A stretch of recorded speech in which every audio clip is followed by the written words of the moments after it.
Hey, what's up guys? I'm back in the city after a few months out in the province, Cebu City to be exact.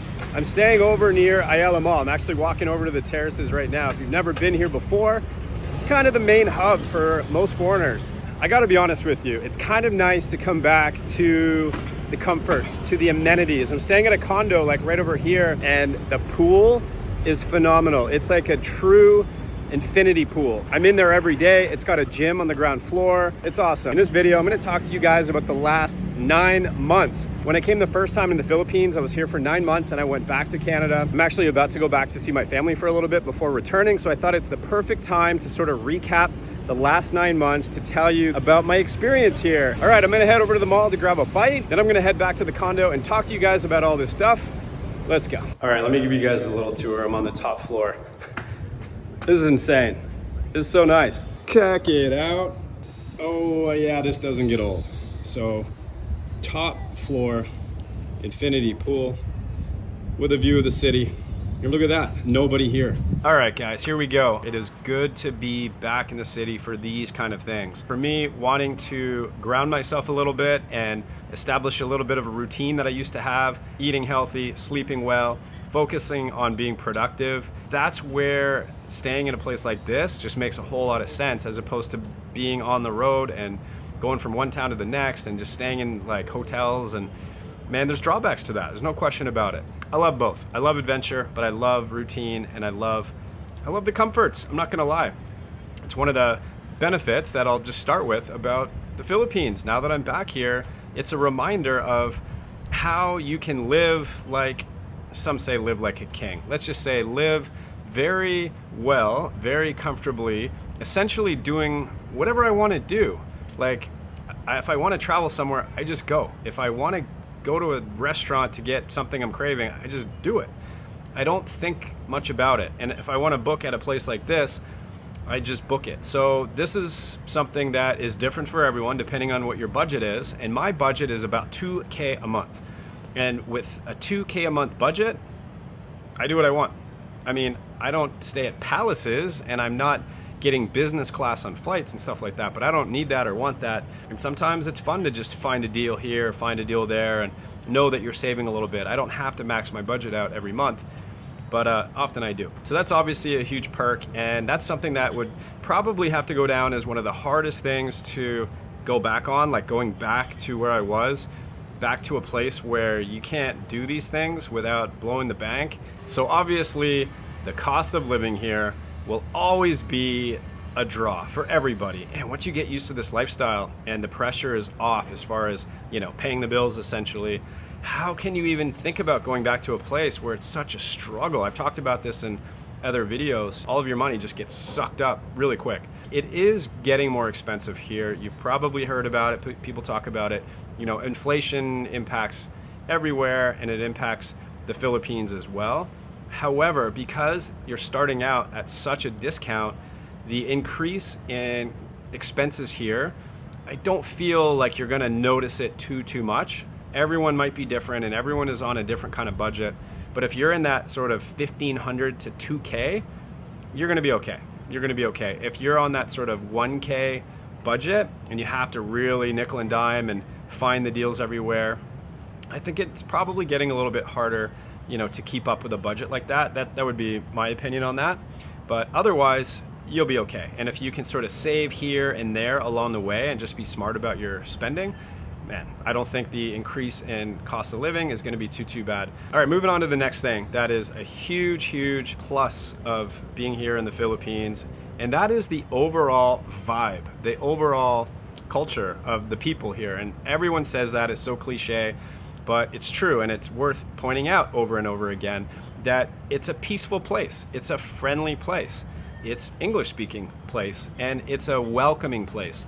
I've heard from other people that have traveled around, you know, neighboring countries that, we'll just take Thailand for example. What I've heard is that because it's been so heavily traveled for so long, they've just seen so many foreigners, they've been coming and going for so long, you don't get that sort of warm, welcoming feeling from there. Not to say that Thai people are not friendly or cool or awesome, but if you were to sort of compare the two, the Philippines is a place where you truly feel like you're you're wanted to be here. Like they want you here. They're so inquisitive about you. They're curious about you. And even if you're not interacting with them, it's just peaceful. It's just like you can do your thing. I will say this, foreigners are treated with a special kind of, you get a special treatment here. And hopefully most people don't take advantage of that, but there is sort of this foreigner privilege, without a doubt. You are treated differently here. You are given, sort of that, go ahead, you can go ahead. You stop, but foreigner, you go ahead. Like one of those police stops where they stop traffic. If they do, a lot of times they just let you go through. I've talked to foreigners that say they don't even stop and they don't even bother them. But if you do stop, a lot of times they're not really even concerned with checking your info. They just ask you where you're from and they smile and they want to get to know you. Like, it's true. Like, this happens everywhere, and it's happened to me many, many times. You're treated with a high level of respect. You're treated with this feeling of warmth and welcoming and respect. That's it. And it's an awesome thing. Like, that makes being in the Philippines a phenomenal thing, because that's your day-to-day. That's your vibe. That's your, that sets the mood for the day as far as how you're treated and the vibe when you're out and about and stuff like that. So, and it rubs off on other people. Like, because of that, because you're coming to a country with a very welcoming, positive vibe, what do you think the foreigners that come here feel, and how do you think they act, and how do you think they treat other people? I know there's people that complain about other foreigners. It's the small minority of foreigners that don't attach themselves to this kind of positive vibe. Most are full on friendly and loving the vibe here, loving the opportunity to be here. So collectively, it's a good vibe, it's a good place to be. So that is huge. So thank you, Philippines, for always being so warm and welcoming. It makes for a great life experience, no doubt about that. Oh, hey, guess what? It's a new day. My phone was overheating sitting there in the sun. Now look where I am. I'm at SM Seaside. So let's see, I talked about budget, low cost of living, amazing. I talked about the people, the vibe, the overall culture, amazing. The next thing that I have to talk about as far as my experience in the Philippines that I love, and if you guys are into this, you will absolutely love it too. It's nature and exploring and adventure. The Philippines is heaven on earth when it comes to nature, adventure, exploring, traveling, all that stuff, because it ties into the first thing. It's inexpensive to get around the Philippines. It doesn't cost much to book a flight to boogie over to another island or to hop on a ferry to an island. And for me, the game changer was buying a scooter. I did that a few months ago, and it opens up the doors for so many opportunities and so much freedom to get out and explore the Philippines. And what's cool is you can take your scooter pretty much anywhere. Everywhere that I've wanted to go, I've been able to take my scooter on the ferry. Even the little islands that you take a tiny little boat to get over to, I was able to get my scooter on that too. So it's pretty amazing. If you're into that kind of thing, you'll absolutely love it. So if you're into waterfalls, beaches, island hopping, hiking, mountain biking. I haven't done any mountain biking here, but I've met people that do that in Negros, just outside of Dumaguete. There's endless opportunities, and I've only scratched the surface of what there is to explore as far as nature goes. And I love it. It's a passion of mine, and I know a lot of you guys like that kind of thing. And so it's gonna tick a lot of boxes for that. If it's a place you wanna come to live a good, easygoing life, but also get out and have a little adventure once in a while, it fits into a moderate budget. It's pretty cool. I know people that are on a low budget and they don't travel all the time, but maybe every month or maybe every couple of months, they'll do a little trip. They'll hop on a ferry, and if they're in Duma, maybe they go over to Siquijor for a little while, or you do a little day trip and you go to Apo Island and swim with the turtles. It's endless, guys. There's so much, and every island has something unique to check out. Hey, what's up? It's another day. It's the next day. It's tomorrow from yesterday, and I'm at Ayala Mall, and I was at Essa Mall. Apparently I'm a mall guy. Well, if you're in the Philippines, you're gonna have to become a mall guy, because everything happens at the mall. All right, guys, the last thing that I want to talk about my experience here in the Philippines since coming back, I got to talk about dating and relationships. Most guys, probably 95% of you, want to come to the Philippines partly because of dating opportunities, relationship opportunities, finding a wife, whatever it might be. Something serious, something more casual. It's everything here, and everyone has a different motivation for coming here when it comes to that. So I've been kind of private with that since I came back. My first stint in the Philippines, if you follow the channel from back then, I wasn't private at all. I just put everything on my channel.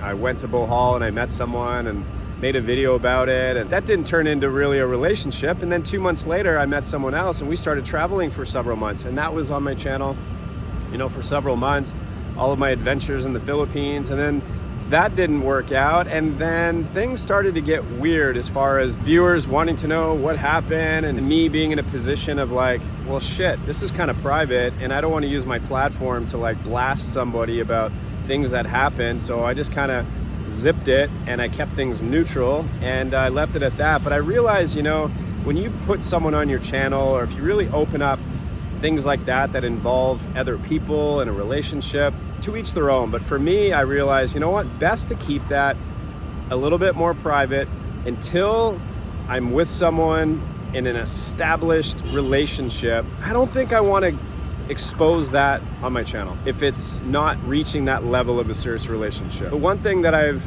realized since coming back is, number one, I really wanted to take my time. I did not want to jump into a relationship, and I wanted to just kind of explore a little bit more other aspects of being here in the Philippines, finding different locations, where might I want to live, focus on my YouTube channel, and then see what happens along the way. Oh, and another thing is figuring out like what I'm looking for. What is it that I really want? And I don't think I had a clue when I first came here, and all of a sudden you have things flying at you as far as opportunities, and over time you start to see the differences between different types of Filipinas, different motivations, different intentions. Think of it like a battleground, a dating battleground, where the first line for, you know, this battle that you're up against, I just came up with that. The first line, the first big row of Filipinas that you're gonna see right away, whether you're boots on the ground, whether you're online, the ones that are like right there, that are waving at you and are, I guess, easier opportunities for you to like connect with them, chat with them. You know, they're more comfortable chatting with you. They're more comfortable meeting you for a date. They're more savvy. You know, the scammers will fall into that category. The money hungry girls are gonna come into that category. The more desperate girls, let's say girls that have children and the dad isn't around, thinking a foreigner is going to be a solution for them.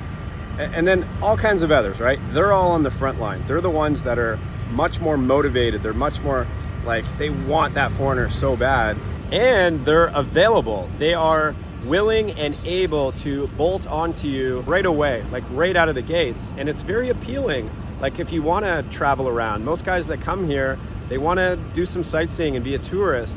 And so the girls on that front line, a lot of them don't have much else going on, and they're so focused on meeting a foreigner. By the way, nothing's absolute. Everything that I'm saying, there's good and bad in every situation, and you can meet a great one in any which way.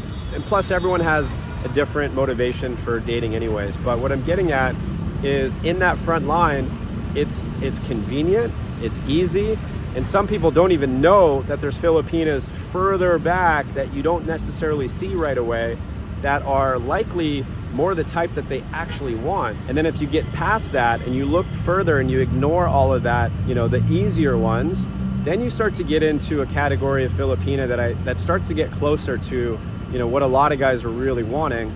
And it just might be a little bit trickier to meet them, or it might take a little bit longer to meet them. They're not throwing themselves at you. They might have a full-time job, the breadwinner for the family. They have priorities. A lot of them still would love to meet a foreigner, but then you have to think of how much trickier it actually can be to meet that person. Often these girls that are working full-time, they're busy. They have full-time jobs, and on their time off, they're often, you know, responsible for other things. And sometimes you got to get lucky. Sometimes it's timing. Sometimes, you know, you've established yourself here in the Philippines and you get introduced to someone. They're not the ones that are on Tinder. They're not the ones that are hanging out, you know, looking for you in these like touristy areas where all the foreigners are hanging out. They might be like in the province, like far, far away. They might not even be using online dating. Like they're just not thinking about it, but they're amazing people. And it's just a matter of finding a way to come in contact with them and meet them. A lot of times these girls are very cautious. They're aware of this whole movement of foreigners coming here, and they come to Manila and Cebu where dating is so easy, and that front line of girls are everywhere, and they know this, and they know it's easy for foreigners to date these girls, and a lot of foreigners jump in with these girls and just have fun. Even if they want like a wife, they're just caught up in this lifestyle, right? They're caught up in these opportunities. But that girl that's in the province that's amazing, she's gonna be cautious of you. She's gonna be, you know, it's gonna be tough. And like someone like me who, you know, I'm in the Philippines, I've been here a while, I'm traveling around, I'm a vlogger and all this stuff.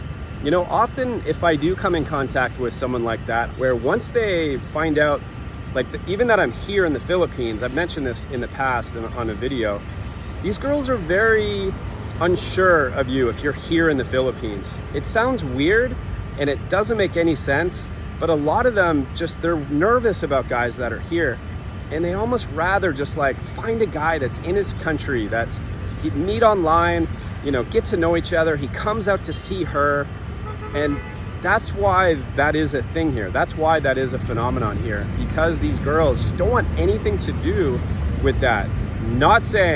I am not saying there's not good girls that won't date you here. They definitely will. But what I'm getting at is it takes a certain amount of time. It takes a certain approach. And if you're just roaming around, like for me, I don't even have an address. Like I'm just like bouncing around. I got a backpack and a scooter, and you know, that's kind of my mission. That's something that I wanted to do. But you can see why that would look a little bit not as appealing to a guy that's, you know, established, that has a setup, that has his routine, has an address. So if you live here and you have that set up and you have all of these things, it's more appealing to a girl that's going to be a little bit more cautious. And those girls in the back end that are not as easy to find, they're probably going to, you know, take their time, and it's going to be a slower process, is what I'm getting at. And so what I've learned is finding that place that I'm going to want to call home. Like, where in the Philippines is that going to be? You know, get my setup, get my routine. This has been a long period of discovery for me. Discovering like a lot of aspects of my own life and my, you know, career changing from a therapist to like trying to make it work here in the Philippines, and just all over the place. It's okay. It's what I needed for sure, but now I'm getting to a place where a little bit more stability, it's going to be good for me, you know, mentally, just having that set up, but also just puts me in a way better place to, you know, if I'm in a relationship, to sort of have it grow in a more healthy, natural way. Or when it comes to meeting a Filipina, for any of you guys, being in a, you know, a more stable situation, you're going to find a better quality Filipina in that sort of instance. In many cases, not all. You could wander the Philippines like I have been and just come across like the gem, and it's just a matter of luck sometimes, you know, and it can happen that way too. That's it. That's pretty much it in a nutshell, guys. It's a mixed bag of things here when it comes to dating and relationships, and it takes a while to kind of get your head around it, but hopefully that analogy sort of helps you out, and hopefully that helps you just sort of process what you might be getting yourself into, you know, if you go for the front line. But if you want to be patient and you want to find like the gem, it can happen anytime. You can get lucky anytime, and it's just different for everyone.